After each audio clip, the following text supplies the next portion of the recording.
This is our newest design challenge. This is a very common bathroom layout around here, here in Macomb Township.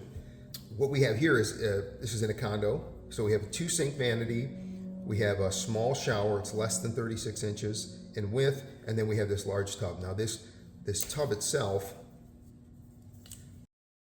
from here to approximately here, is around 72 inches. This whole deck area here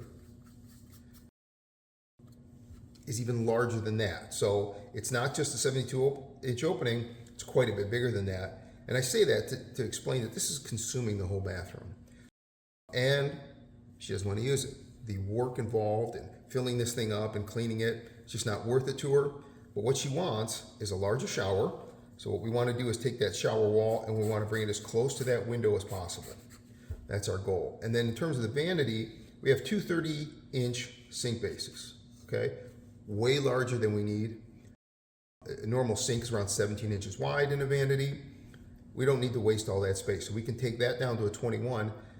We have a debate with this customer whether or not we need 2 sinks, and then we have this large space here.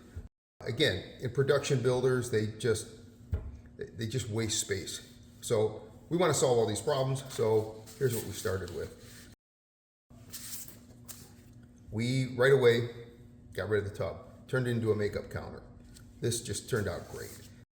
Then what we did is make the shower larger. We went from under 36, and now we're at 55 inches. Just a luxury space at this point. Then we had a bit of a debate. The client wasn't sure if she wanted to stick with the 2 sinks. So we took this tower design, having this linen cabinet here, and we went with 2 sinks. But what happens here when we do something like this is the sinks are pushed off to the side, for example, near the wall and near the linen cabinet, and it's tight. You know, you're crammed up against the wall. And of course, not a lot of countertop space left. We played with another scenario where we put a tower in the center, but again, we're just giving away countertop. There's no place to put things. So in the end, we settled with this, a single sink. We got 2 nice 21-inch drawer bases. We got the linen tower. It just worked out really, really nice. And then we brought that space between the wall cabinetry for the toilet, we brought that down to what code requires. In this case, it was around 36 inches. Code only required 30, just gave her a little bit of extra room. But instead of having that big gap that we had earlier, that big gap here, you know, we put that space to use. So the project's actually under construction right now, so I'll show you some of those images, but let us know what you think. Thanks.